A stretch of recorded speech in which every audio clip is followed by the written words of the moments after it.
ഇതിന്റെ ഭാഗമായിട്ട് മറ്റൊരു കാര്യം പറഞ്ഞു, കടത്തിന്റെ കാര്യം. അതെ അതെ അതെ, ബാധ്യത ബാധ്യത ഇത് ബാധ്യത ഉണ്ടാക്കുന്നുണ്ടോ എന്നുള്ളത് അതൊരു പ്രധാന പ്രശ്നമാണ്. അതെ, വലിയ വലിയ തോതിൽ തെറ്റായ കാര്യങ്ങൾ പറയുന്നതുകൊണ്ട് അതിന്റെ ചില കണക്കുകൾ പറയാൻ ഞാൻ ആഗ്രഹിക്കുകയാണ്. ശരി.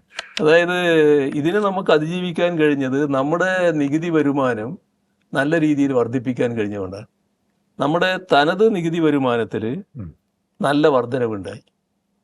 ഇപ്പോൾ 1,27,747 കോടി രൂപയുടെ അധിക വരുമാനം ഉണ്ടായി.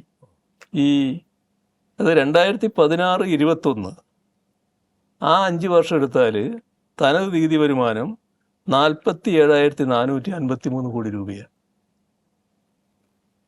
2021-26 ആയപ്പോൾ 73,002 കോടി രൂപയായി. അപ്പോൾ മൊത്തമായിട്ട് 1,27,747 കോടി രൂപയുടെ വർധനവ് നമുക്കുണ്ടാക്കാൻ കഴിയും.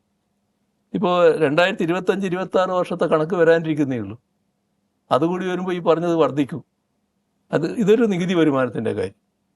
നികുതിയേതര വരുമാനത്തിൻ്റെ അവസ്ഥ 2016-21 വാർഷിക ശരാശരി 5 വർഷത്തെ ഒരു വർഷത്തെ ശരാശരി 14,455 കോടി രൂപയാണ്.